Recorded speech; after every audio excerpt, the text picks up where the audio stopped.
नमस्कार. सखी सह्याद्रीच्या आजच्या भागात मी रश्मी आंबेडकर आपल्या सगळ्यांचं मनापासून स्वागत करते. आयटी हे क्षेत्र झपाट्याने विस्तारणारं क्षेत्र आहे. जवळजवळ प्रत्येक क्षेत्र त्याच्याशी जोडलं गेलंय. मग या इतक्या महत्त्वाच्या क्षेत्रामध्ये स्त्रियांना कोणत्या संधी आहेत त्याचबद्दल आजच्या कार्यक्रमात आपण बोलणार आहोत. आजचा आपला विषय कोणता आहे बघून घेऊया. आजचा आपला विषय असणार आहे महिलांसाठी आयटी क्षेत्रातल्या विविध संधी. आणि या सगळ्याबद्दल माहिती देण्यासाठी आपल्याबरोबर आहेत विवेक सावंत सर. नमस्कार सर. कार्यक्रमात तुमचं मनापासून स्वागत. नमस्कार. MD MKCL सर आहेतच, त्याबरोबर अनेक वर्ष शिक्षण क्षेत्रामध्ये ते मार्गदर्शन करतात. आणि अत्यंत महत्त्वाची गोष्ट सांगायची तर 2010 साली सह्याद्रीचा जो नवरत्न सन्मान सोहळा होता त्याच्यामध्ये शिक्षण रत्न या सन्मानाने सरांना गौरवण्यात आलं. सर पुन्हा एकदा तुमचं कार्यक्रमात स्वागत. आणि सरांबद्दल आणखीन माहिती आपल्याला करून घ्यायची आहे, त्यासाठी एक छोटीशी आपण एव्ही बघणार आहोत आणि त्यामार्फत आपण सरांबद्दल आणखीन जाणून घेणार आहोत.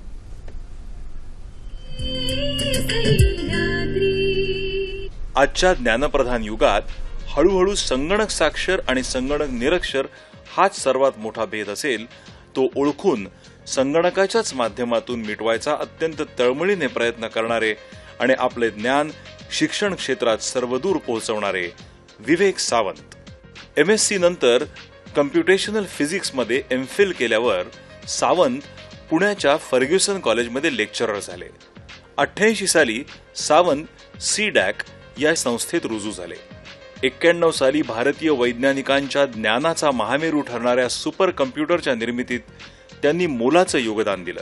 यानंतर संगणक साक्षरता तळागाळापर्यंत पोहोचवण्याचा ध्यास त्यांनी घेतला. त्यातून महाराष्ट्र नॉलेज कॉर्पोरेशन लिमिटेड अर्थात MKCL ही भारतातील एकमेव मोठी निमसरकारी तत्वावर चालणारी कंपनी सुरू झाली. सावंतांच्या अथक परिश्रमांमुळे संगणक क्षेत्रातली ती अग्रगण्य संस्था बनली आहे. MKCLच्या 4500 अधिकृत शाखा आहेत, ज्यात अत्यल्प दरात MSCIT अभ्यासक्रम शिकवला जातो. शहर आणि ग्रामीण भागात आतापर्यंत 40 लाखांहून जास्त विद्यार्थ्यांनी याचा लाभ घेतलाय. विवेक सावंत यांच्या प्रतिभेचा आणि ज्ञानप्रदानाच्या तळमळीचा लाभ अनेकांना मिळाला. होप या संस्थेने international institute of information technology या संस्थेचे फाउंडर डायरेक्टर म्हणून त्यांना आमंत्रित केलं. राज्यात, देशात आणि पंतप्रधानांच्या IT कार्यक्रमांमधील विविध निर्णायक समित्यांवर त्यांनी काम केलं. पंतप्रधान ग्राम सडक योजनेसाठी लागणारा संपूर्ण सॉफ्टवेअर सपोर्ट त्यांनी दिला. अनेक विद्यापीठातल्या बोर्ड ऑफ स्टडीजचे ते सभासद आहेत. Information technology, e-learning, e-governance, e-empowerment अशा क्षेत्रांमध्ये विवेक सावंत यांनी दिलेल्या योगदानाबद्दल ज्ञानसूर्य पुरस्कार, कम्प्युटर सोसायटी ऑफ इंडियाचा यशोकीर्ती पुरस्कार, सिलिकॉन व्हॅली पुरस्कार अशा अनेक पुरस्कारांनी त्यांना गौरवण्यात आलंय. 2010 साली सरांना गौरवण्यात आलं होतं. त्यावेळेला तुम्ही ती आकडेवारी 40 लाख अशी आता ऐकलीत, पण आता त्याची संख्या जवळजवळ 95 लाख. सर 95 लाख. 95 लाखाच्या पुढे MSCIT त्याच्यातून शिक्षण घेणाऱ्यांची संख्या वाढलेली आहे. तुम्हाला सुद्धा काही प्रश्न असतील या क्षेत्रामध्ये, विशेष करून महिलांनी कसं स्वतःचं करिअर करायचं, कोणत्या संधी आहेत, ते सगळे प्रश्न तुम्ही आमच्यापर्यंत पोहोचवू शकता. त्यासाठी आपले दूरध्वनी क्रमांक आहेत 24908050, 24988050, 022 STD कोड मुंबई बाहेरच्या आपल्या प्रेक्षकांसाठी आणि मोबाईलवरनं फोन करणार असाल तर. आणि नेहमीच्या सूचना की प्रश्न विचारत असताना टीव्हीचा आवाज थोडासा कमी किंवा पूर्ण बंद ठेवलात तर तुमचे प्रश्न इथपर्यंत छान येतील आणि आजच्या विषयाशी सुसंगत असे प्रश्न विचाराल तर ही चर्चा अधिक छान खुलत जाणार आहे. सर आपण IT बद्दल बोलणार आहोत, या क्षेत्राबद्दल बोलणार आहोत. मुळात करिअर जेव्हा आपण म्हणतोय म्हणजे नेमकं काय, त्याच्याकडे कसं बघायचं? करिअर हा जो शब्द आहे तो नीट समजून घेतला पाहिजे. पहिली गोष्ट काय आहे तर करिअरमध्ये मला काय करायला आवडतं ह्याला अनन्यसाधारण महत्व आहे. आपलं मन मारून जे आपण करतो त्याला करिअर म्हणत नाही. दुसरी गोष्ट मला करायला काय जमतं, मला करायला काय आवडतं आणि मला करायला काय जमतं हे आपल्याला माणसांच्या मुलांना शोधून काढावं लागतं. असं एकदम आपल्या ताटात कोणी वाढून देत नाही. त्याच्यामुळे आपल्याला खूप अनेक गोष्टी करून बघाव्या लागतात आयुष्यामध्ये आणि मग आपल्याला समजतं की अरे हे आपल्याला आवडतं, हे आपल्याला जमतं. दुसरी गोष्ट जी आहे ती ठीक आहे मला काहीतरी करायला आवडतं मला काहीतरी करायला जमतं, पण मी काय केलं पाहिजे, माझी आवड काय आहे हा, किंवा त्या म्हणजे अनुषंगाने. स्लाइड जर दाखवली तर लोकांना कळेल. आपण स्लाइड्स कडे हळूहळू वळतोय की हा. त्या माध्यमातून करिअर कशा पद्धतीने पुढे जात राहतं आपलं हा. ते आपल्याला कळू शकतं. तर मी काय केलं पाहिजे हे तिसरी गोष्ट आहे. म्हणजे समाजाला कशाची गरज आहे, माझं मी चरितार्थ त्याच्यावर करू शकलो पाहिजे, नाहीतर फक्त मला आवडतंय, मला जमतंय, याला तसं काही अर्थ नाही. मग आता या तिन्ही गोष्टी जर आपण एकत्र केल्या तर जे चित्र दिसतं ते आपण बघूया. तर ते या तिन्हीची सांगड जर घातली, या तिन्हीचा मेळ घातला तर काय काय मजा होते बघा. आता म्हणजे करिअरचा शोध आपल्याला आता पुढच्या 2 मिनिटात लागणार आहे. मला काय करायला आवडतं, मला काय करायला जमतं आणि मी काय केलं पाहिजे, या 3 गोष्टी आपल्या समोर आहेत. बरं. आता आपण हा लाल रंग बघूया. तर त्याच्यामध्ये मला काय करायला आवडतं आणि मला काय करायला जमतं, पण समाजाला त्याची मुळीच काही गरज नाही. अशा ज्या गोष्टी आपण करतो त्याला आपण छंद असं म्हणतो, हॉबीज. दुसरी गोष्ट जी आहे, आता हा हिरवा रंग आपण बघूया. त्याच्यामध्ये मला काय करायला आवडतं आणि मी काय केलं पाहिजे, पण मला ते करायला जमत मात्र मुळीच नाही. म्हणजे आता उदाहरणार्थ माझंच उदाहरण तुम्ही घेतलं की मला खूप गाण्याच्या मैफिली वगैरे करायला आवडतात. आणि मी जर त्या केल्या तर तुम्ही सगळेजण तिकीट काढाल, मला पैसे मिळतील, माझा चरितार्थ चालेल. पण माझा जो आवाज तुम्ही ऐकताय त्याच्यावरून तुमच्या लक्षात आलंच असेल की रश्मीच्या आणि माझ्या आवाजातला फरक, की मला गाता मात्र येत नाही. म्हणजे काय, तर ते माझं फक्त स्वप्न असू शकतं, ते माझं करिअर होऊ शकत नाही. तिसरी जोडी खूपच मजेशीर आहे. तिसरी जोडी ही इथे तुम्हाला निळ्या रंगात दिसते. आता या तिसऱ्या जोडीचं वैशिष्ट्य काय की मला करायला काय जमतं आणि मी काय केलं पाहिजे, म्हणजे समाजाला कशाची गरज आहे. ह्या दोन्हीचा अंतर्भाव आहे. पण ती गोष्ट करायला मला मुळीच आवडत नाही. अशा गोष्टीला काय म्हणतात बघा. अशा गोष्टीला काय म्हणायचं, ओहो, जॉब. मग म्हणजे आपण जर करिअर करत असू तर आपण एक लक्षात घेतलं पाहिजे की तो आपला छंद नाही, ते आपलं स्वप्न नाही, ती नोकरी नाही, तर या 3 गोष्टींचा ज्याच्यात मेळ होतो तो जो मधला भाग आपल्याला दिसतोय त्याचं नाव आहे करिअर. हे आपण लहानपणी गणितामध्ये शिकलेलं असतो, भूमितीमध्ये. याला सेट थिअरी असं म्हणतात.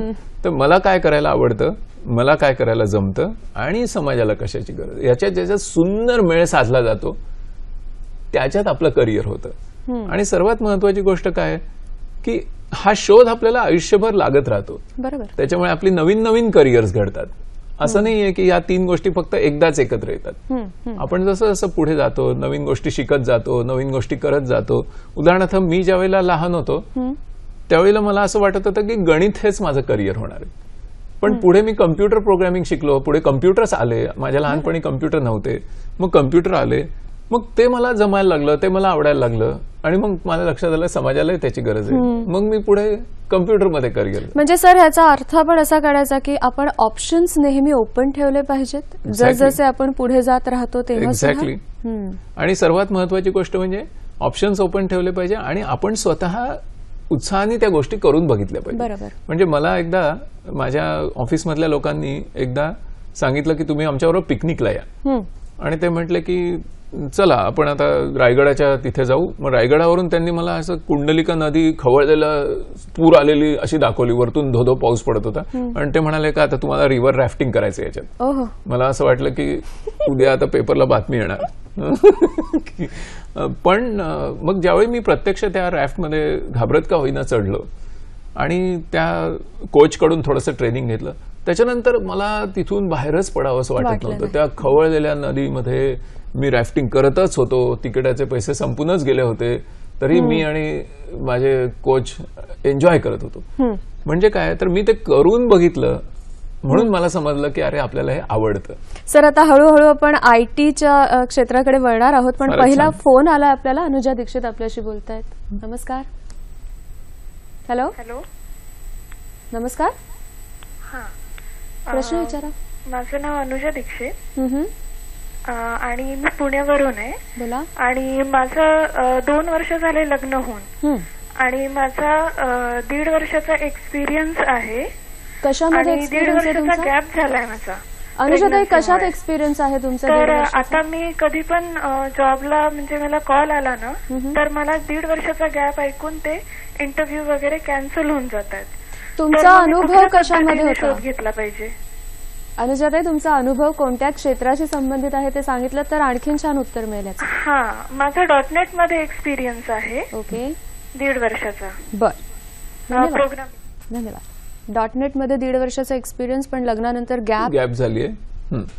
तर त्याच्याबद्दल एक महत्वाचं आपल्याला मी सांगू इच्छितो की अनेक ठिकाणी हा प्रश्न आहे की ज्यांची गॅप झाली आहे अशा स्त्रियांना, अशा महिलांना बऱ्याचशा कंपन्या जॉब नाकारतात. त्यांनी खूप ठिकाणी अप्लाय नो रिप्लाय अशा प्रकारची परिस्थिती निर्माण होते. आता अनुजाताईंचा जर आपण विचार केला तर त्यांना .NET मधली स्किल्स आहेत. आता जर त्यांनी घरामध्ये फक्त ऍप्लिकेशन्स मध्ये वेळ न घालवता, ऍप्लिकेशन जरूर कराव्या, कुठल्या तरी कंपनीमध्ये त्यांना नोकरी मिळू शकते, त्या पुण्यामध्ये आहेत, त्याच्यामुळे तशा त्या खूप फेवरेबल कंडिशन्समध्ये आहेत असं मी म्हणेन की जिथे खूप मोठ्या प्रमाणात IT कंपन्या आहेत. पण तरी सुद्धा मी असं त्यांना सांगेन की त्यांनी फ्रीलान्सिंग साईटवर जावं. अच्छा. आणि फ्रीलान्सिंग साईटवर .NETच्या लोकांसाठी इतक्या मोठ्या प्रमाणात संधी आहेत. म्हणजे त्याच्यातलं जर तुम्ही स्किल्स क्लिक केलं आणि खाली तुम्ही जर यादी वाचलीत तर स्किल्समध्ये .NETच्या स्किल्सला कितीतरी संधी असल्याचं त्यांना तिथे दिसेल. आणि मग त्यांनी जर त्या फ्रीलान्सिंग साईटवर गेल्या आणि त्याच्यावर जर आपलं स्किल्स त्यांनी दाखवली तर त्यांना पुढे त्याच्यामध्ये संधी मिळू शकतील. म्हणजे तो शोध घेणं सुद्धा गरजेचं आहे. म्हणजे फ्रीलान्सिंग विषयी आपण जास्त सविस्तर बोलू सुद्धा नंतर. पण त्यांच्या प्रश्नाला आता माझं उत्तर एवढंच आहे की त्यांनी केवळ कुठेतरी आपल्याला जॉब मिळेल, कोणीतरी आपली गॅप कंडोन करेल अशी वाट न बघता आपली प्रोफाईल ही फ्रीलान्सिंग मध्ये जाऊन एनरिच करून ती प्रोफाईल कंपन्यांना प्रेझेंट करत राहिली पाहिजे. वा, थोडीशी मेहनत घ्यावी लागेल. अगदी बरोबर, पण ते घरी राहून त्यांना शक्य आहे. IT क्षेत्राकडे हळूहळू सर आता आपण येतोय की ह्या क्षेत्रामध्ये संधी स्त्रियांसाठी कोणत्या कोणत्या प्रकारच्या आहेत? मग त्या दोन्ही आल्यात, घरी असणाऱ्या आणि ज्या नोकरी करतायत त्या दोघींसाठी काय सांगाल? ज्या नोकरी करतायत त्यांच्यासाठी ज्या संधी आहेत त्या खरं म्हणजे ज्या ठिकाणी IT कंपन्या आहेत तिथे जास्त त्या केंद्रित आहेत. ज्या शहरांमध्ये मोठ्या प्रमाणावर IT कंपन्या आहेत त्या शहरांमध्ये जर तुम्ही राहत असाल तर तुम्हाला अनेकविध संधी आहेत ज्याच्यामध्ये तुम्ही म्हणजे हार्डवेअरच्या क्षेत्रामध्ये जाऊ शकता, सॉफ्टवेअरच्या क्षेत्रामध्ये जाऊ शकता आणि इतर काही त्याच्याशी अनुषंगिक क्षेत्र आहेत जशी की युजर एक्सपिरियन्स आहे की ज्याच्यामध्ये तुम्ही कलावंत असाल, फाईन आर्टिस्ट असाल तरी तुम्हाला त्याच्यामध्ये संधी मिळतात.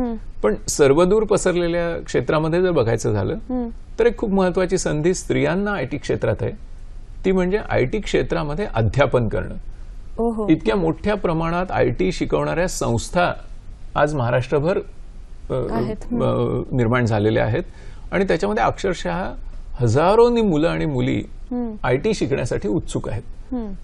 तिथे चांगले शिक्षक आज मिळत नाहीयेत. याचं कारण मोठ्या प्रमाणामध्ये थोडं जरी IT आलं तरी तो शिक्षक तिथून सोडून जातो आणि तो मुंबई पुण्याकडे धाव घेतो किंवा बंगलोरकडे, हैदराबादकडे धाव घेतो. पण स्त्रियांना बऱ्याच वेळा त्यांच्या कौटुंबिक परिस्थितीमुळे ते गाव सोडता येत नाही. बरोबर. अशा वेळेला त्या जर उत्कृष्ट शिक्षिका झाल्या ITच्या क्षेत्रातल्या आणि त्याच्यात प्रकल्प पद्धतीने शिकवलं म्हणजे त्याही स्वतः काहीतरी IT मध्ये डेव्हलपमेंट करत आहेत, डिझायनिंग करत आहेत, डेव्हलपमेंट करत आहेत, आर्किटेक्टिंग करत आहेत आणि त्या आधाराने मुलांना शिकवतायत तर मग त्यांना एक प्रकारचं एक तोचपणा पण येणार नाही आणि त्यांना नवनिर्मितीच्या आनंदाबरोबर एक स्टेबल असं करिअर मिळेल आणि त्यांना आनंद पण त्याच्यामधून. आज खूप फोन येणार आहेत कारण तुम्ही खूप जिव्हाळ्याचा विषय इथे मांडलाय की महिलांसाठी IT क्षेत्रामध्ये कोणत्या कोणत्या संधी आहेत. वंदना आपल्याशी बोलतात मलकापूरहून. नमस्कार. हॅलो, बोला. हॅलो, नमस्कार, आवाज येतोय तुमचा. हो नमस्कार, आवाज येतो मॅडम. मला सरांना हा प्रश्न विचारायचा आहे की आता माझी मुलगी BA झाली IT मधून, आता ती MTech करून राहिली मुंबईवरून VJTI कॉलेजमधून. बरं. तिला समोर चालून लेक्चरशिप करायची आहे म्हणते. म्हणजे ते तिची आवडही आहे तिला, म्हणजे ते सर्व काही ह्याच आवडच आहे. बर. तर मग तिला काय मार्गदर्शन आहे याच्यामध्ये? आत्ताच सर खरं तर तुम्ही त्याचं खूप सविस्तर उत्तर दिलं, दिलं. पण त्या कॉल वेटिंगवर होत्या, त्यामुळे कदाचित थोडंसं त्यांचं मिस झालं असेल. प्लीज पुन्हा एकदा सांगा. ओके. ताई, तुमच्या मुलीला प्रथम माझ्या खूप खूप शुभेच्छा, कारण तिने खूप चांगला विषय निवडला आहे. जर ती कोअर इंजिनिअरिंग डिसिप्लिनला गेली असती, म्हणजे मेकॅनिकल, सिव्हिल वगैरे, तर तिच्या पुढच्या प्रगतीवर काही बंधनं येतात स्त्री असल्यामुळे. परंतु तिने IT निवडलंय, खूप छान केलं. आणि त्याहीपेक्षा महत्वाचं मला असं वाटतं की तिला शिकवण्याची आवड आहे. तिला ते करिअर म्हणून प्रथम गोष्ट काय, तिला आवड असली पाहिजे. मारून मुटकून शिक्षिका झाली तर तिला काही आनंद मिळणार नाही. आता ती MTech पण करते. आपल्या विद्यापीठांच्या ज्या इंजिनिअरिंग कॉलेजमध्ये लेक्चरर होण्यासाठी ज्या अटी असतात, पात्रतेच्या अटी असतात, त्याच्यामध्ये ती आता MTech होणार असल्यामुळे त्या अटींची पण ती पूर्तता करणार आहे. आणि त्यामुळे तिने जरूर या क्षेत्रात जावं. मी त्याविषयी आत्ताच मगाशी बोललो की अनेक महाराष्ट्रामध्ये अशी कॉलेजेस आहेत की ज्यांना टिकाऊ पद्धतीने असे शिक्षक मिळत नाहीत, सारखे ते सोडून जातात. म्हणजे अनेक कॉलेजेसमध्ये अशी परिस्थिती आहे की एक हेड ऑफ द डिपार्टमेंट फक्त सिनियर आहेत आणि बाकी सगळे ज्युनियर लोक शिकवतात. म्हणजे जे जस्ट पास झालेत ते लोक शिकवतात. म्हणजे त्याचं वर्णन असं करतात की 5वीतल्या मुलांना 6वीतली मुलं शिकवतायत, असं वर्णन त्याचं करतात. तर तसं न होता चांगल्या शिक्षिका मिळण्यासाठी तुमच्या मुलीला खूप संधी आज महाराष्ट्रामध्ये आहेत. आणि त्याच्याबरोबरच मात्र तिने नुसतं ठराविक अभ्यासक्रम न शिकवता, माझी तिला अशी कळकळीची विनंती राहील की तिने स्वतः सॉफ्टवेअर डेव्हलपमेंट करत राहिलं पाहिजे.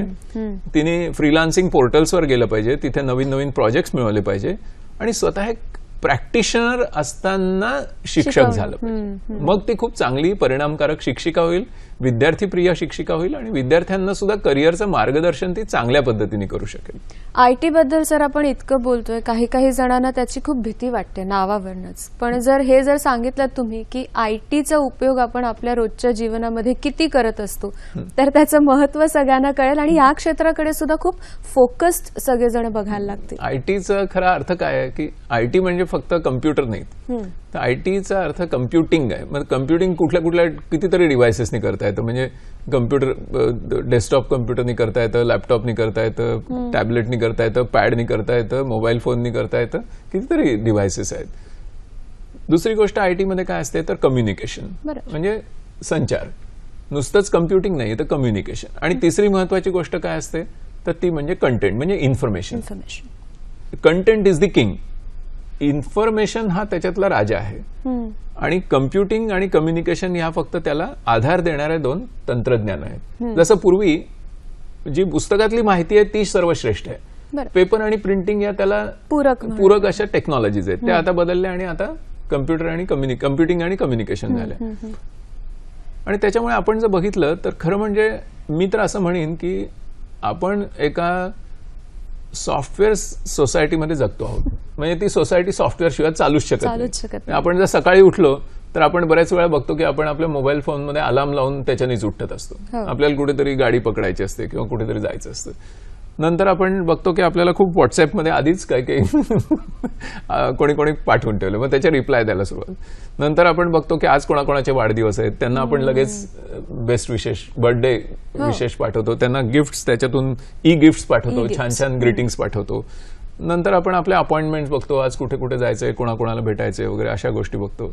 नंतर महिलांच्या बाबतीत त्यांना काहीतरी मुलांना खूप छान काहीतरी करून जेवायला घालायचंय, तर मग त्या छान रेसिपीज डाउनलोड, खूप छान रेसिपीज हल्ली मिळतात.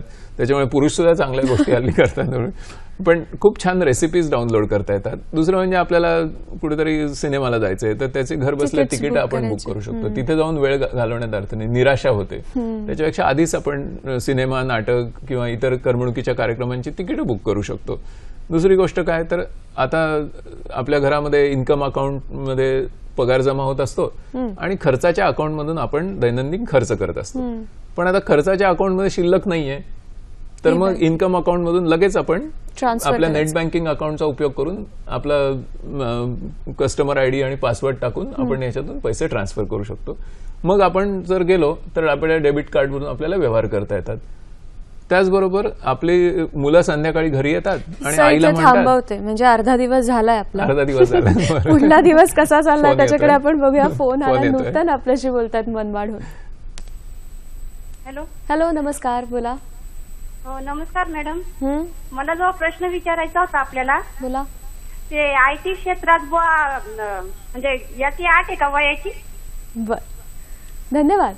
IT क्षेत्रामध्ये यायचं असेल तर वयाची अट आहे का? हा, खरं म्हणजे वयाची अट नाही असंच मी म्हणेन, कारण अगदी लहान मुली सुद्धा आज आमच्याकडे IT शिकतात आणि त्यांच्या घरून सुद्धा त्या चांगल्या फ्रीलान्सर होऊ शकतात. फ्रीलान्सिंग मध्ये कोणी विचारत नाही की तुमचं वय किती आहे. बरोबर. आणि अगदी ज्या सिनियर सिटीजन्स आहेत, ज्येष्ठ नागरिक, अशा वयामध्ये ज्या महिला आहेत त्यांना सुद्धा IT मध्ये खूप काही करता येतं, कारण फ्रीलान्सिंगवर कोणीच कोणाला विचारत नाही की तुमचं वय किती आहे. बरं. हा, ही खूप महत्वाची संधी आहे. आपण फ्रीलान्सिंग बद्दल खूप डिटेल बोलणार आहोत, पण अर्धा दिवस आपला संपला. हो. तर मी सांगत होतो की घरी मुलं आली आता शाळेतून आणि दप्तर ठेवतानाच ते म्हणतात की आता ना आज खूप काय काय होमवर्क दिलंय आणि आम्हाला प्रोजेक्ट करायचे. तर तुम्हाला माहितीच आहे की प्रोजेक्ट खरं कोण मदत करतं. तर कोणालाच वेळ नसतो मुलांसाठी. मुलांसाठी फक्त एका व्यक्तीला वेळ असतो, ती म्हणजे आई. आणि मग आई ही त्यांच्या दृष्टीने एक सुपर मॉम होते. हिला सगळंच येतं, कारण आई मग गुगलवर सर्च करते आणि मग शिकवते की असं सर्च करायचं. मग ह्या प्रोजेक्टचं आता आपल्याला समजा पानांची माहिती मिळवायची, निरनिराळ्या प्रकारची पानं, वनस्पतीची पानं. मग एखादी चांगली आई बाहेरच्या सोसायटीमधली पानं पण गोळा करून आणायला सांगते आणि त्या हवामानात, त्या निसर्गामध्ये, त्या भौगोलिक परिस्थितीत नसलेली जगातली कुठली कुठली आहेत ती पण शोधायला मदत करते. मग त्याचा अर्थ लावायला मदत करते. त्याच्यामुळे असं पण आपल्याला त्याच्यामध्ये करता येतं. दुसरी गोष्ट म्हणजे की आपले जे न्यूजपेपर्स आहेत ते त्यांना आता न्यूजपेपरच्या मदतीने ते वाचता येतात. अनेक बुक्स वाचता येतात. दुसरं गोष्ट म्हणजे काय की आपलं कोणीतरी घरी आले तर लगेच फोटो काढले, ते फोटो लगेच फेसबुकवर अपलोड केले, शेअर केले, मग त्याच्यावर लगेच लाईक्स यायला लागतात. किंवा दुसऱ्यांचं कोणाचं आलं तर त्यांना लगेच लाईक्स दिल्या. अशा कितीतरी गोष्टी. घरामध्ये वृद्ध माणसं असतात तर त्यांचे पॅथॉलॉजी रिपोर्ट्स ईमेलने येऊ शकतात. मग ते लगेच डॉक्टरना फॉरवर्ड करता येतात. म्हणजे डॉक्टरना पण कळतं की अरे असं असं आहे. मग लगेच डॉक्टरांशी फोनवर बोलता येतं की मग कुठली औषधं देऊ. म्हणजे मग औषधं लगेच आपल्याला देता येतात. एक ना अनेक. म्हणजे आपण जर विचार केला तर आपलं पूर्ण जीवन हे इतकं IT ने आपल्याला समृद्ध करता येतं. आणि सर्वात महत्वाची गोष्ट ही की आपल्याला आपला वेळ, आपले पैसे, इंधन, हे सगळं त्याच्यात, आपले कष्ट हे सगळे त्यातून वाचवता येतात. म्हणजे आपला वेळ जास्त सर्जनशील, जास्त कल्पना ज्याच्यामध्ये विलास करता येतो, ज्याच्यामध्ये आपल्याला आनंद मिळतो, अशा गोष्टींसाठी आपल्याला खर्च करता येतो. हे सर्वात महत्वाचं आहे. म्हणजे एक छोटंसं उदाहरण मी तुम्हाला देईन की आपण असं इतिहासामध्ये शिकतो की शिवाजी महाराज ज्यावेळेला पन्हाळगडावरून विशाळगडावर गेले त्यावेळी त्यांनी सांगितलं की मी पोहोचलो की बाजीप्रभू देशपांड्यांना सांगितलं की अशा अशा एवढ्या तोफांचे आवाज तुम्हाला ऐकू येतात. आता एवढं प्रचंड ऊर्जा खर्च केली, एवढे जडपदार्थ तयार केले, तोफा तयार केल्या, गोळे तयार केले, एवढे कष्ट, ते विशाळगडावर वरती वाहून न्यायचे तोफा आणि मग त्याचे आवाज करायचे. केवढी तरी ऊर्जा, केवढा जडपदार्थ, कष्ट, वेळ, पैसे, बापरे बापरे. आणि शेवटी काय तर 2 शब्द, महाराज पोचले. आज जर आपण ते करायचं असेल तर आपण कसं करू? तर काही जण म्हणतात की व्हॉट्सअपने कळवू, काही म्हणतात SMS ने कळवू, काही म्हणतात की फक्त मिस कॉलच देऊ. तंत्रज्ञान आलं. तंत्रज्ञान म्हणजे किती कमी ऊर्जा लागते, किती कमी जडपदार्थ लागले. म्हणजे निसर्गाच्या दृष्टीने सुद्धा, पर्यावरणाच्या दृष्टीने एक यथार्थ जीवनशैली आपल्याला जगायची असेल तर ITच्या मार्गाने आपल्याला जावं लागेल. बरोबर आहे. ही एक सांगड खूप छान आहे की आपल्याला जर एक सर्जनशील आयुष्य जगायचं असेल तर त्याच्यासाठी सुद्धा IT आपल्याला तितकंच महत्वपूर्ण ठरतं. या विषयावर आपण बोलणार आहोत, पण एक छोटासा ब्रेक घेऊया, पुन्हा भेट होईलच. मेकिंग ऑफ सिरियल रात्र वणव्याची. नसे आग कोठे तरी रात्र पेटे, नसे आग कोठे तरी रात्र पेटे. ही रात्र वैराची, ही रात्र वणव्याची, ओ रात्र वैराची, ही रात्र वणव्याची. ओ वणवा कसा कुठे पेटला हा, जळले कुणी जाळले कुणा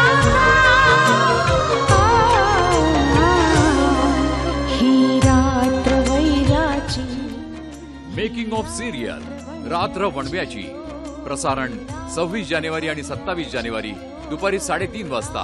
पुनःप्रसारण याच दिवशी रात्री 8:30 वाजता फक्त सह्याद्री वाहिनीवर. मॅडम, या केरूवर दबाव आणून त्याची जमीन कलेक्टर साहेबांनी विकायला लावली. अहो, आम्ही एक पायरी चढत चढत इथवर आलो आणि तुम्ही डायरेक्ट लिफ्ट इथं आला. या पांडेला ना लय खास राजकारण आहे. साहेबांच्या डोक्यात काही नवीन स्कीम बिम नाही ना? आपल्या जिल्ह्यामधल्या जेवढ्या सामाजिक संघटना आहेत त्यांना उपोषणाला बसवा आणि मोर्चे काढा. अंजली गुप्ते चंदनपूरचा जो दौरा करणार होती तो होऊ नये म्हणून रचलेली खेळ. महिला सक्षमीकरणावर आधारित नवी मालिका रात्र वणव्याची 26 जानेवारी पासून पाहायला विसरू नका. तर बुधवार गुरुवार दुपारी 3:30 वाजता. पुनःप्रसारण तर शुक्रवार शनिवार सकाळी 11:30 वाजता आणि सोमवार मंगळवार रात्री 8:30 वाजता फक्त सह्याद्री वाहिनीवर. ब्रेकनंतर कार्यक्रमात स्वागत. आयटी या क्षेत्रामध्ये महिलांसाठी कोणत्या कोणत्या संधी आहेत सावंत सर आपल्याला सांगतात. फ्रीलान्सिंग हे जनरली असं म्हटलं जातं की ज्यांना नोकरी वगैरे करायची नसते, कोणतीही कारणं असतील, त्यांच्यासाठी फ्रीलान्सिंग हा खूप छान ऑप्शन असतो. तर आयटी मध्ये त्याच्यासाठी कोणत्या कोणत्या संधी आहेत? खरं म्हणजे हा खूप छान प्रश्न विचारला. कारण अशा खूप महिला आहेत की ज्या अनेक कारणास्तव त्यांना घरातून बाहेर जाता येत नाही. आणि मग त्यांना असं वाटू लागतं की आता याच्यापुढे आपल्याला बुद्धिमत्ता आहे, आपल्याला कल्पनाशक्ती आहे, सर्जनशीलता आहे, आपल्यामध्ये उमेद आहे आणि काहीतरी करून दाखवायचंय, पण आत्ताच्या परिस्थितीने आपण एखाद्या तुरुंगात अडकल्यासारखे झालो. 20व्या शतकापर्यंत ही गोष्ट खरी होती. 21वं शतक इतक्या संधींची खाण घेऊन आपल्या समोर आलेलं आहे आणि त्या सगळ्या संधी आहेत आयटी मधल्या आणि आयटी मुळे. तर त्यातलं वैशिष्ट्य असं की त्याला आपण फ्रीलान्सिंग असं म्हणतो. फ्रीलान्सिंग म्हणजे काय, तर आपल्याला समजा कुठे नोकरी करणं शक्य नसेल, कधी कधी नोकरी मिळतही नसते, शक्य असलं तरी नोकरी मिळत नसते. कधी कधी आपण अशा गावामध्ये राहत असतो तालुक्याच्या किंवा त्याच्याही पेक्षा खाली की जिथे आयटी क्षेत्रातल्या कंपन्याच नसतात. तिथे मग आपल्याला नोकरी कोण देणार? अशा वेळी पूर्वी काही इलाज नसे. आता मात्र आपला लॅपटॉप आणि आपलं एक 3G इंटरनेट कनेक्शन एवढं घेऊन आपण बसलं आणि एक योग्य प्रकारचं प्रशिक्षण जर आपण घेतलं तर जगामध्ये फ्रीलान्सिंग अशा खूप साईट्स आहेत, वेबसाईट्स आहेत, पोर्टल्स आहेत. आपण जर गुगलमध्ये नुसतं फ्रीलान्सर म्हणून टाईप केलं तरी आपल्या पुढे अक्षरशः लक्षावधी सर्च रिझल्ट्स येतात. या वेब पोर्टलचं वैशिष्ट्य काय असतं की तिथे जाऊन आपण आपल्याला ज्या स्किल्स आहेत, जी कौशल्य आपल्याकडे आहेत आयटीतली, ती आपण तिथे आपली प्रोफाईल तयार करू शकतो. ओके. दुसरं म्हणजे जगात ज्या लोकांना आयटी मधून काहीतरी करून पाहिजे असे लोक आपले प्रकल्प त्याच पोर्टलवर टाकत असतात. आणि मग आपण आपली ज्यावेळी प्रोफाईल देतो त्यावेळेला आपला पोर्टफोलिओ अतिशय चांगला करण्याची गरज आहे. म्हणजे खरोखर मी काय केलं, मला काय जमतंय आणि मला काय आवडतंय आणि मी कशा पद्धतीने काम पूर्वी केलेलं आहे हे आपण तिथे दृश्य स्वरूपात व्यक्त केलं पाहिजे. बऱ्याच वेळा आपल्या चांगल्या व्हिडिओ क्लिप सुद्धा आपण त्याच्यावर ठेवू शकतो. आणि आपली प्रोफाईल रिच असताना कमीत कमी ज्याची बीड आहे त्यालाच काम मिळतं असं काही नाही. तर तुमची प्रोफाईल खूप स्ट्रॉंग आहे, चांगली असेल आणि मग तुमचं बीड जे आहे त्या बीडला सुद्धा तुम्हाला कामं मिळू शकतात. त्याच्यामध्ये कसं आहे की जगभरातली कामं त्याच्यामध्ये येतात. सर, कोणत्या कोणत्या प्रकारची कामं त्याच्यामध्ये असतात आपण बोलूयात, पण फोन आहे. दीप्ती नाईक आपल्याशी बोलतात पुण्याहून. नमस्कार. हॅलो, बोला. हॅलो हॅलो, बोला, आवाज येतोय. हा, मी दीप्ती नाही बोलते. माझं एमकॉम झालेलं आहे, तर मला घरगुती काम वगैरे भेटतील का? म्हणजे अकाउंटचे वगैरे घरी काम भेटतील का मला? बर, धन्यवाद. आता हा जो प्रश्न आहे तो खूप छान प्रश्न आहे. दीप्तीताई, तुम्हाला खूप कामं मिळू शकतात अकाउंटिंगच्या क्षेत्रातली. आणि त्याच्यासाठी तुम्ही जर अशा साईटवर गेलात तर तिथे एक्सेलमध्ये तुमच्याकडे एक्सपर्टीज असेल तर तुम्ही डेटा प्रोसेसिंग किंवा डेटा एनालिसिस किंवा फायनान्शियल अकाउंटिंग अशा प्रकारचे सर्च जर केले तर एक्सेल मधली खूप मोठ्या प्रमाणामध्ये कामं ही रोजच्या रोज मिळत असतात. बरोबर. आणि एक्सेलमध्ये डेटाचं चांगलं अनालिसिस करून देणं, फायनान्शियल अकाउंटिंग म्हणजे टॅली सारख्या टूल्समध्ये करून देणं, अशा प्रकारचे अनेक तिथे कामं मिळू शकतात. दुसरी गोष्ट अशी की ज्या ज्या इतर संस्था आहेत, म्हणजे समजा चार्टर्ड अकाउंटिंग फर्म्स आहेत, त्यांना तुम्ही सुद्धा लिहू शकता की तुम्ही जर मला हे पाठवत राहिलात तर मी तुम्हाला टॅलीमध्ये सगळं अकाउंट्स पूर्ण करून बॅलन्स शीट, ट्रायल बॅलन्स काढून देऊ शकते. आणि जर त्याच्याशी कोरिअरच्या सर्व्हिसेस लिंक केल्या तर फिजिकल कागदपत्र सुद्धा घरी येऊ शकतात. म्हणजे आपल्यालाच काही पुण्याला जायला पाहिजे असं काही नाही. म्हणजे आपण स्वतः पुण्यातच आहात, पण समजा कोणी आता एखाद्या छोट्याशा तालुक्याच्या गावात असतील आणि त्यांना सुद्धा ही अकाउंटिंग स्किल्स चांगली आहेत, तर त्या ही सेवा देऊ शकतात. कारण जर एखाद्या असिस्टंटपेक्षा कमी दरामध्ये मला जर ही सेवा देणं परवडत असेल तर मग माझ्याकडे कामांचा ओघच सुरू होतो. म्हणजे दीप्तीताई स्वतः करतील असं नाही, तर त्यांच्या हाताखाली त्या अजून 3-4 मुलींना हे काम देऊ शकतात. हो, बरं. आपण म्हणत होतो की फ्रीलान्सिंग मध्ये कोणत्या कोणत्या प्रकारची फ्रीलान्सिंग मध्ये ज्या प्रकारची कामं आहेत त्याच्यामध्ये जशी आपल्याला नुसतं आपण जरी पॉवर पॉइंट एक टूल घेतलं तरी नुसत्या पॉवर पॉइंट मध्ये प्रेझेंटेशन्स करून देण्यावर आज अनेक फ्रीलान्सर खूप चांगली मिळकत करत आहेत. काहीतर कंपन्या फक्त याच्यावर चालू आहेत. नंतर चांगल्या वेबसाईट्स करून देण्याची कामं आहेत. नंतर वेबसाईट्स चांगल्या मेंटेन करण्याची कामं आहेत. अच्छा, म्हणजे दरवेळेला त्याच्यामध्ये नवीन नवीन चांगलं रायटिंग, नंतर कॉपी चांगल्या लिहिणं, ह्याच्या प्रकारची कामं आहेत. म्हणजे जे भाषेमध्ये किंवा आर्ट्सचे ग्रॅज्युएट झाले त्यांना सुद्धा याच्यात खूप संधी आहेत. कारण कंटेंट लिहिणं याच्यासाठी खूप फ्रीलान्सिंग संधी आहेत. दुसरी म्हणजे मोबाईल फोनमध्ये ऍप्स डेव्हलप करणं, म्हणजे प्रोग्रॅमिंगच्या क्षेत्रामध्ये. तर मोबाईलसाठी ऍप्स डेव्हलपमेंटच्या एवढ्या संधी आहेत की तुम्ही नुसते इव्हन त्या मोबाईलच्या ऍप्सचे आयकॉन डेव्हलप करण्यास सुद्धा खूप संधी आहेत. म्हणजे नुसते ऍप्स डेव्हलपमेंट राहू द्या बाजूला, नुसतं मोबाईलमध्ये ऍप डेव्हलप केले त्याचा आयकॉन काय सुंदर असू शकतो याच्या संधी आहेत. चांगले लोगोज बनवणं कंपन्यांसाठी, आयडेंटिटी प्लॅन्स बनवणं, पुस्तकांची कव्हर्स बनवणं, ई बुक्स जे असतात त्याचे फॉर्मॅट्स चांगले जास्त म्हणजे रिअल बुक फॉर्मॅटमध्ये ती करून देणं, एक ना अनेक. म्हणजे आपण फारच नंतर प्रोग्रॅमिंग सॉफ्टवेअरमध्ये संधी आहेत. दुसरं म्हणजे माझी वेबसाईट या सर्व्हरवर आहे, आता फक्त या सर्व्हरवरून त्या सर्व्हरवर न्यायची, तर त्याची पण अफाट कामं जगामध्ये चालू आहेत. दुसरी म्हणजे आमच्या कम्प्युटरमध्ये व्हायरस आलेले आहेत, तर त्याचा रिमोट घेऊन तो व्हायरस काढून देणं, ह्याच्या पण म्हणजे कारण रिमोटली तुम्ही कुठेही बसा. म्हणजे तुम्ही विचार करा ते क्षेत्र आयटी अनेक क्षेत्र आहेत. आणि त्याच्यामुळे तुम्ही जर असं ठरवलं की स्किल्स आपण नवीन नवीन शिकत राहायचं आणि कुठली स्किल्स शिकावी, तर ते सुद्धा तुम्हाला शोधून काढायला एक चांगली संधी आहे की तुम्ही बघायचं की कुठले प्रकल्प जास्त त्याच्यामध्ये लोक करून मागतात. मग त्याचा अभ्यास केला की तुम्हाला लक्षात येतं की जगामध्ये ट्रेंड काय चाललाय. मग आता मी ही स्किल्स आता शिकले पाहिजे. एक प्रश्न असा आहे की काही वेळेला खूप गॅप स्त्रियांच्या बाबतीत होतो अपडेट स्वतःला करण्यामध्ये, तर त्यांनी ते कसं करायचं त्याच्याकडे आपण वळूया. आपण एक फोन आला आपल्याला, उमेश आपल्याशी बोलतात पुण्याहून. नमस्कार. हॅलो, बोला.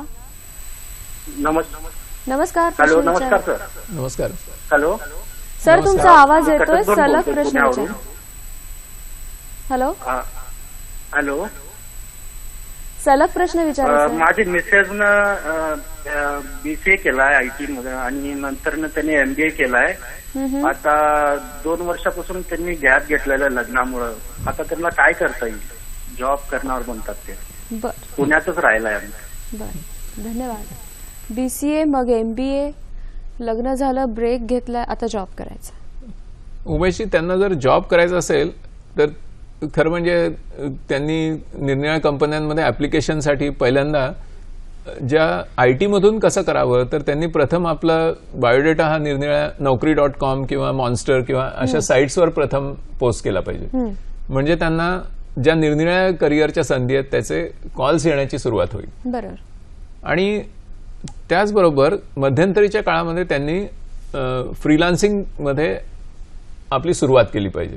कारण शेवटी आपला बायोडेटा हा आपण जास्त एनरिच करणं आवश्यक आहे. आणि तशा दृष्टीने त्यांनी आता काम केलं पाहिजे, कारण त्यांचं MBAचं स्पेशलायझेशन काय आहे ते मला कळू शकलं नाही त्याच्यामुळे थोडंसं.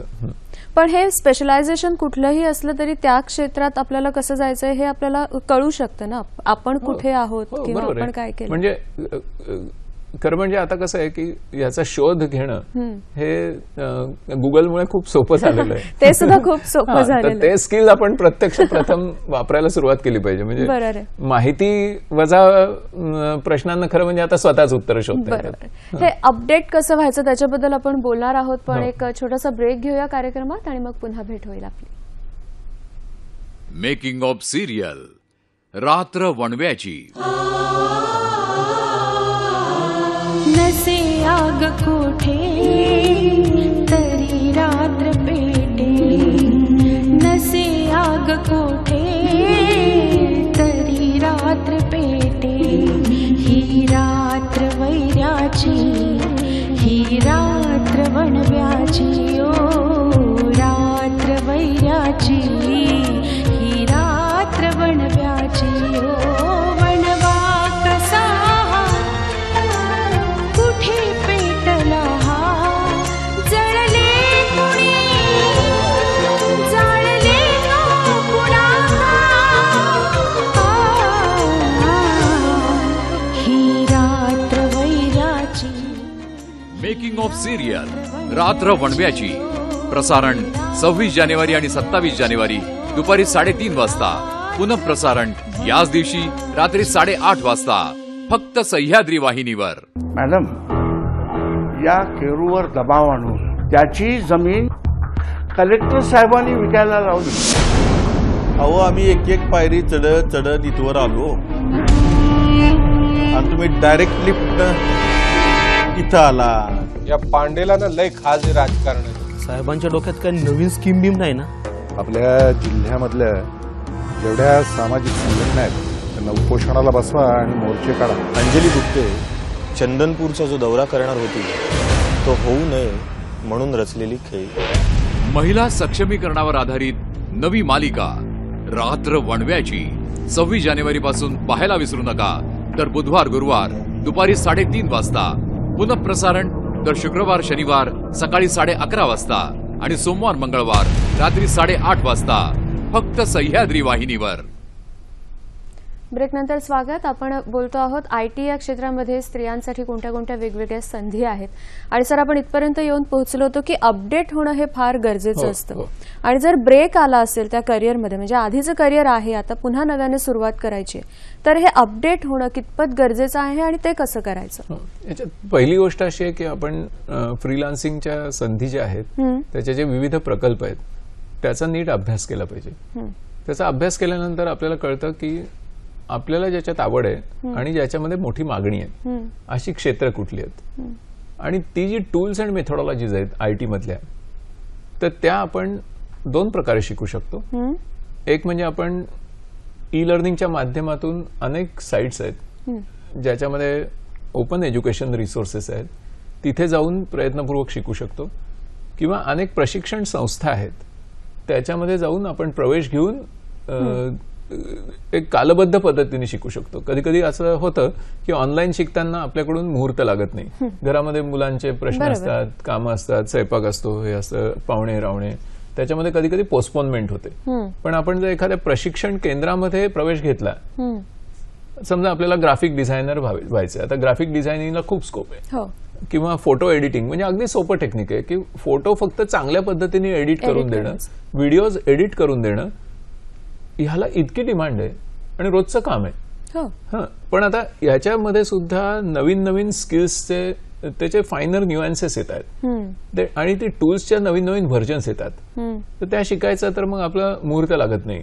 घरामध्ये महिलांना खूप अडचणी असतात, त्यांना सगळ्यांनी सगळे टेकन फॉर ग्रँटेड असतात, त्यांना वेळच वेळ असं समजलं जातं. मग त्यांच्या प्रायोरिटीज मागे ढकलल्या जातात. म्हणून मी स्वतः असा सल्ला देईन की त्यांनी प्रशिक्षण वर्ग जॉईन करावा आणि तिथे जाऊन शिकावं. याचं कारण मग सांगता येतं की माझ्या क्लासची वेळ, आता मी तिकडे, आता मी इथे नाहीये. असं केलं तर आपल्याला चांगली. आणि दुसरं काय होतं की तिथे आपल्याला 4 इतर स्त्रिया भेटतात, मग त्या ग्रुप लर्निंग चांगलं होतं, कोलॅबोरेटिव्ह लर्निंग होतं. आपल्या समोरच्या ज्या समस्या, आणि हे शिकत असताना प्रशिक्षणामध्ये अपडेट कसं करावं हा खूप महत्वाचा प्रश्न आहे. तर कामं जी आहेत अशा पोर्टलवर त्याच्या संदर्भात शिकावं. बरोबर. संदर्भ विहीन शिकू नये. याचं कारण मग आपण ते कशासाठी शिकतोय आपल्याला कळणारच. पुन्हा ती 3 सर्कल्स सुरुवातीला बघितली. एक्झॅक्टली. आणि आपण कशासाठी, तर आपल्याला याच्यातून काहीतरी एक करिअर बनवायचे, आपल्याला 4 पैसे मिळवायचे, आपल्याला सर्जनशील राहायचे.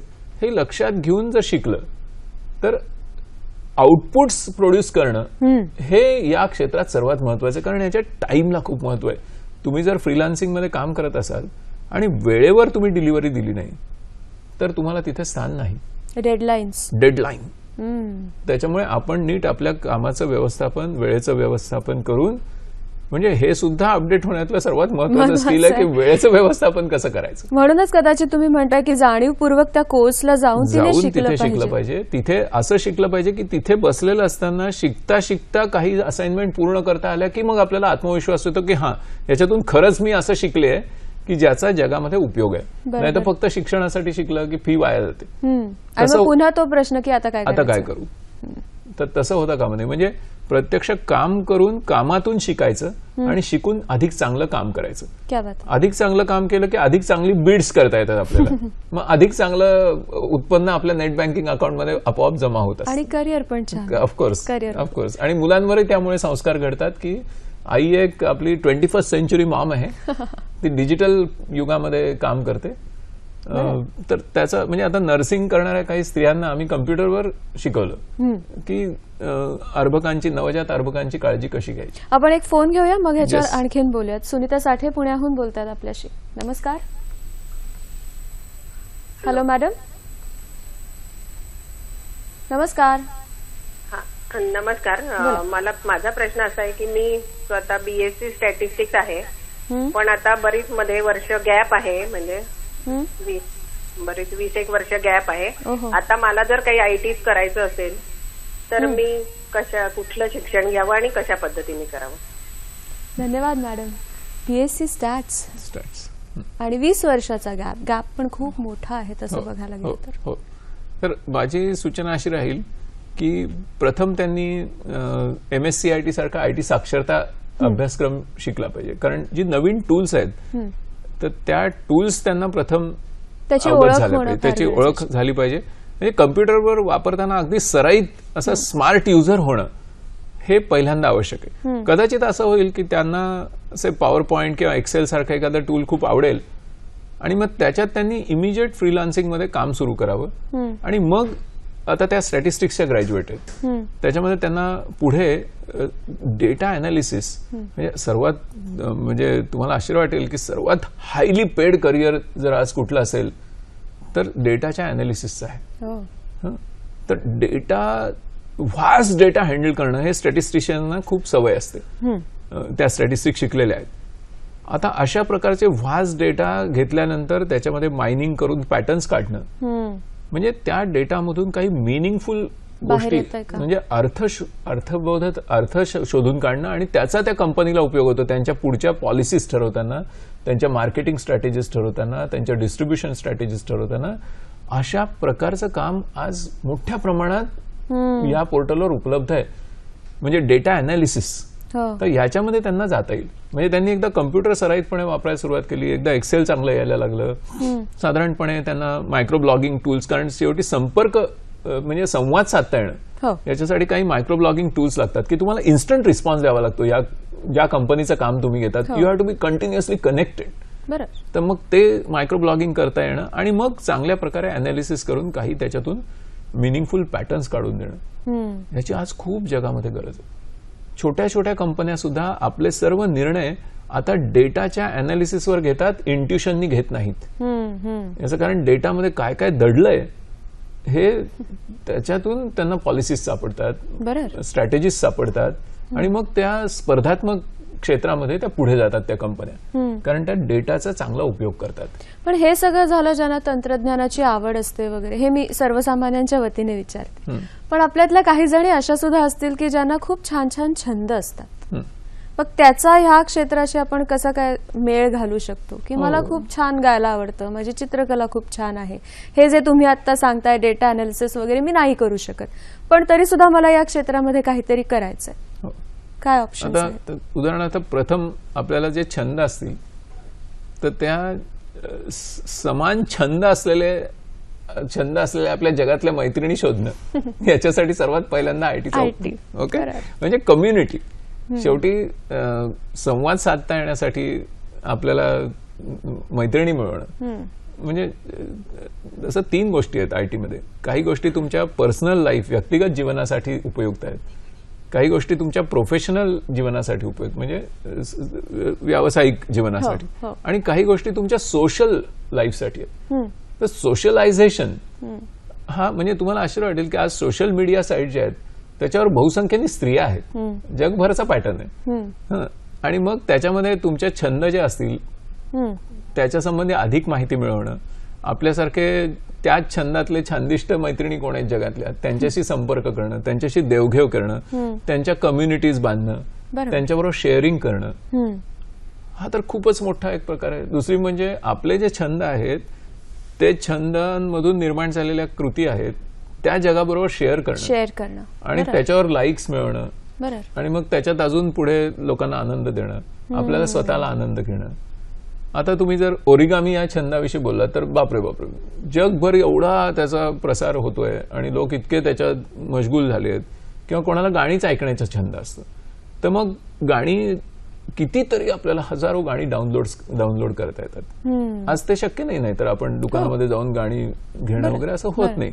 तर मग मला काय तर एखाद्या गायकाच्याच गाण्यांचा छंद आहे तर मग ती लगेच आपल्याला क्विक त्याच्यामध्ये सॉर्ट करून ती गाणी आपण डाउनलोड करू शकतो आणि त्याच्यातला आपला आनंद वाढवू शकतो. अशा पद्धतीने सुद्धा आयटी खूपच प्रचंड. सतीश यांचा फोन आहे आपल्याला निगडीहून. नमस्कार. हॅलो, बोला सर. हा नमस्कार, मुथा बोलतो मी, सतीश मुथा बोलतोय. माझ्या मुलीने बीई कम्प्युटर केलं होतं कमिन्स कॉलेज ऑफ इंजिनिअरिंग मधून. ते सर्व्हिस पेक्षा आपल्याला बिझनेस मध्ये काही करिअर करता येईल का मला विचारायचं होतं. बर, तुमच्या या प्रश्नाचं उत्तर आपण सरांकडून घेणार आहोत, पण कार्यक्रमात एक छोटासा ब्रेक घेऊया आणि त्याच्यानंतर उत्तराकडे वळणार आहोत. गरुड झेप लाखांच्या फौजा घेऊन जेव्हा आमचे घोडे उत्तरेच्या रोखानं विजयी कूच करतील, परवरदिगार दुश्मन भी कैसा ताकदवर दिए. मराठी भाषेची अस्मिता जागवणारी सह्याद्री वाहिनी सहर्ष सादर करीत आहे मराठी नाटक गरुड झेप. गरुड कधी अश्रू ढाळत नाही. वेदना असह्य झाली तर उंच आकाशी जाऊन आसमंत भेदून टाकणारा चित्कार फक्त तो करतो. हा आग्र्याहून सुटका हा जो प्रसंग आहे छत्रपती शिवाजी महाराजांच्या जीवनातला त्याला तोड नाही. गरुड झेप पुनः प्रसारण खास लोकाग्रहास्तव. प्रसारण शनिवार दिनांक 24 जानेवारी सकाळी 10:30 वाजता. ब्रेकनंतर स्वागत. सर, त्यांचा असा प्रश्न होता की त्यांच्या मुलीने बीई कम्प्युटर्स ती आहे पण बिझनेस ओरिएंटेड काय करता येईल. बऱ्याच जणांचं असं एक स्वप्न असतं की स्वतःचं काहीतरी सुरू करावं, काय सांगा. खूप चांगला प्रश्न आहे. खरं म्हणजे आयटी मधला बिझनेस सुरू करण्यामध्ये एक सर्वात वैशिष्ट्य असं आहे की त्याला भांडवल जवळजवळ लागतच नाही. अच्छा. ही सर्वात महत्वाची गोष्ट आहे. पण काय लागतं तर एक नवकल्पना मात्र लागते, एक आयडिया लागते, एक इनोव्हेशनची एक सोर्स लागतो आणि लोकांना काय हवंय हे ओळखण्याची एक आपल्याला हातोटी लागते. मग लोकांना काय हवंय हे शोधत असताना ते नवीनच वेगळ्याच पद्धतीने आपल्याला कसं देता येईल हे शोधण्याची गरज असते आणि जी ते नाविन्य असेल तिथे तो बिझनेस आयटी मधला फ्लरिश होतो. बरोबर. तर आता समजा त्यांना जर सुरुवात करायची असेल त्यांच्या कन्येला तर सुरुवातीला काही प्रकल्प फ्रीलान्सिंगमध्ये मिळवावे, ते करावे आणि मग त्याच्यामधून शोधून काढावं की आपल्याला पुढची दिशा बिझनेसची काय असेल. बरेच लोक तसंच करतात, सुरुवात त्याच्यावरून करतात आणि मग स्वतःचा एक बिझनेस उभा करतात. त्याच्यामध्ये मी असं सुचवीन की ती जर बीई झालेली असेल तर अशा फ्रीलान्सिंग साईट्सवर काही कॉन्टेस्ट असतात. अच्छा. खूपच मजेशीर कॉन्टेस्ट असतात. जगभरातले लोक त्याच्यात भाग घेतात आणि त्याच्यामुळे आपल्याला खूप शिकायला मिळतं की कशा प्रकारच्या गोष्टी स्पर्धात्मक पद्धतीने आज मागितल्या जातात, बरोबर. त्याला टाइम फ्रेम किती ठेवली जाते, त्याची स्पेसिफिकेशन्स कशी लिहिली जातात, आणि मग त्या आपण करून दाखवल्या की नॅचरली आपल्याला तिथून बिझनेस यायला सुरुवात होते किंवा आपण कुठले आहोत हे पण कळतं. म्हणजे आपलं मार्केटिंग करण्यासाठी सुद्धा त्या कॉन्टेस्टचा वापर आपण करू शकतो. वा, अशी एक नवीनच गोष्ट आहे. म्हणजे कारण business begins with marketing and customer. बरोबर. आपण काहीतरी मनात धरून मी हे करत बसले मग कधीतरी त्याला कस्टमर मिळेल मग मला पैसे मिळतील असं करून चालत नाही. Business has to start with a customer. बरोबर. तो कस्टमरला काय हवंय हे शोधून काढण्याचे पूर्वी खूपच कमी मार्ग होते. आज सुदैवाने सगळे लक्षावधी कस्टमर तुम्हाला तिथेच सांगतात की ऑन वन क्लिक सांगतात की मला हे हवंय. कॉन्टेस्टमध्ये अनेक कंपन्या ट्राय करत असतात चांगले लोक मिळवण्यासाठी की चांगले डेव्हलपर्स कोण आहेत, त्यांच्याकडे नवीन आयडियाज असे कोण आहेत, मग त्या कॉन्टेक्स्टमध्ये भाग घ्यायचा. म्हणजे आपण त्याच्यात पुढे जातो आणि त्यात कोणाकडे अप्लाय करत बसायची गरज नाही, काही नाही, डायरेक्टली आपल्याला ऍक्सेस असतो. अशा पद्धतीने ते सुरुवात करू शकतात. छाया आपल्याशी बोलतायत धुळ्याहून. नमस्कार. Hello madam. सर, मी धुळे जिल्ह्यातून शिंदखेडा गावातून बोलते, छाया पवार. माझी मुलगी IT मध्ये डिप्लोमा झाली, 2 वर्षापासून तिची गॅप पडलेली आहे. तर आता तिला काहीतरी करायचं आहे, तर काय करावं बा? तर म्हणून मला विवेक सावंत यांना विचारावंसं वाटतं. माझी अशी सूचना राहील छाया मॅडम की प्रथम तिला आता नजीकचं जे एखादं प्रशिक्षण केंद्र असेल IT क्षेत्रातलं तर तिथे जाऊन तिला काही नवीन, कारण डिप्लोमामध्ये ज्या गोष्टी ती शिकली आहे 2 वर्षापूर्वी त्याच्यापेक्षा प्रत्यक्ष जर तिला 4 पैसे मिळवायचे असतील तर तिने प्रथम नव्या प्रशिक्षणाचा लाभ घेतला पाहिजे. नवीन काही स्किल्स तिने शिकली पाहिजे. तिथे प्रथम चौकशी केली पाहिजे. त्या गोष्टी 2-2, 3-3 दिवस ट्रायल करून बघितल्या पाहिजे आणि मग शोधून काढलं पाहिजे की आता मला अमुक करायला आवडेल. बरोबर. म्हणजे समजा मला मोबाईल ॲप्स डेव्हलप करायला आवडेल किंवा मला हार्डवेअरच्या क्षेत्रामध्ये हार्डवेअर मेंटेनन्सचं काम जास्त आवडेल किंवा मला एक चांगलं टूर प्लॅनर व्हायचंय. म्हणजे मी माझ्या घरी बसून लोकांच्या टूर्स प्लॅन करून देऊ शकेन. बरोबर. अशी कितीतरी क्षेत्र आहेत. पण माझी सूचना अशी राहील की तिने प्रथम तिला काय आवडतंय आणि त्यासंबंधीच्या प्रशिक्षणाच्या संधी धुळ्यामध्ये ज्या चांगल्या प्रथितयश अशा कम्प्युटर इन्स्टिट्यूट आहेत तिथे जाऊन शोधलं पाहिजे आणि मग आपली जी डिप्लोमातली स्किल्स आहेत ती आता मात्र अपग्रेड केली पाहिजे. कारण डिप्लोमामध्ये ज्या गोष्टी ती 2 वर्षापूर्वी शिकली असेल त्याच्यानी एकदम तिला काही एकदम नोकरी मिळेल किंवा अशी संधी मिळेल असं मला वाटत नाही. आणि धुळ्यामधून तिला करायचं असेल तर माझी ही सूचना खूप महत्वाची असं मला वाटतं. कारण तिला म्हणजे लगेच कळेल की जग कुठे गेलंय. बरोबर. आणि आपण एक लक्षात घेतलं पाहिजे की पूर्वी मला अत्याधुनिक असं प्रशिक्षण मिळवण्यासाठी कुठेतरी मुंबई पुण्याला जावं लागायचं. आज तशी परिस्थिती नाहीये. आज गावोगाव आपल्याला ई-लर्निंगच्या साह्याने बेस्ट क्वालिटी एज्युकेशन गावामध्ये मिळू शकतं. त्या गावात ज्या प्रशिक्षण केंद्रामध्ये तुम्ही जाता तिथे त्या विषयातला प्रशिक्षक नसला तरीही जगातला बेस्ट प्रशिक्षक तुम्हाला शिकवतो. बरोबर. ही फार मोठी संधी आहे आणि तिचा फायदा आपण करून घेतला पाहिजे. सर, आपल्याकडे खूप कमी वेळ आहे, म्हणजे शेवटची 3 मिनिटं आपल्याकडे आहेत. तर आज आपण हा जो कार्यक्रम केला महिलांसाठी IT मधल्या वेगवेगळ्या संधी, त्याचा तुम्ही सारांश जाता जाता सगळ्या आपल्या समस्त महिला वर्गाला आणि त्यांना सपोर्ट करणाऱ्या सगळ्या पुरुष वर्गाला काय सांगाल?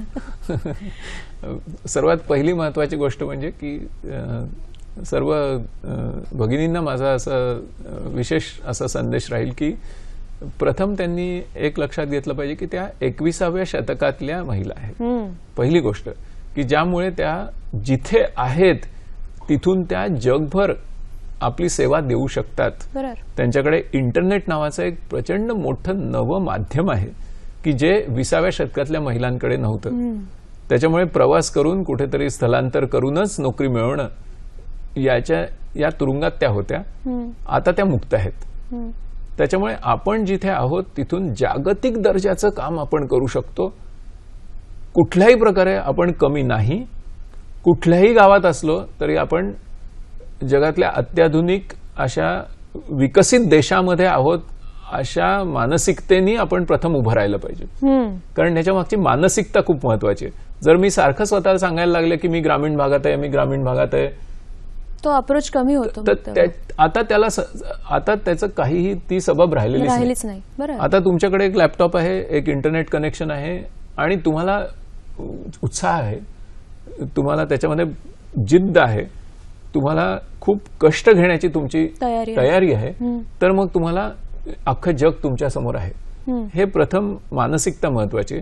दुसरी गोष्ट म्हणजे की आपण असं ठरवलं पाहिजे की मला साधारणपणे इतके रुपये महिन्याला मिळालेच पाहिजे, कम व्हॉट मे. हे ध्येय पाहिजे स्पष्ट. आणि मग फ्रीलान्सिंग मध्ये जाऊन मला ते कसं मिळवता येईल हे आपण ठरवलं पाहिजे. उदाहरणार्थ एखाद्या महिलेला IT मध्ये मुळीच रस नाही, पण तिला गणित उत्तम शिकवता येतं आणि ती एखाद्या नांदेड जिल्ह्यातल्या मुखेड सारख्या तालुक्यामध्ये बसलेली आहे, तर तिथून मी उत्कृष्ट गणिताच्या पुण्या मुंबईतल्या लोकांच्या शिकवण्या चांगली फी चार्ज करून घेऊ शकते, कारण मी व्यक्तिगत शिकवणी देऊ शकते ITच्या उपयोगातून. सर, खरं तर बोलण्यासारखं खूप आहे, पण आता कार्यक्रमाची वेळ संपत आली तरी सुद्धा इतक्या कमी वेळामध्ये खूप छान सगळं मार्गदर्शन तुम्ही केलं, त्यामुळे तुमचे खूप मनापासून आभार मानते. आणि आजचा कार्यक्रम कसा झाला हे आम्हाला जरूर कळवा. त्यासाठी आपला पत्ता आणि ईमेल ID काय आहे ते बघून घेऊया. आपला पत्ता आहे सखी सह्याद्री, निर्माती सखी सह्याद्री, दूरदर्शन केंद्र, वरळी, मुंबई 400030 आणि आपला ईमेल ID आहे sakhisahadri@gmail.com. पुढल्या कार्यक्रमात नवीन विषयासह आपली पुन्हा भेट होणारच आहे. आज मात्र इथेच थांबतोय. नमस्कार.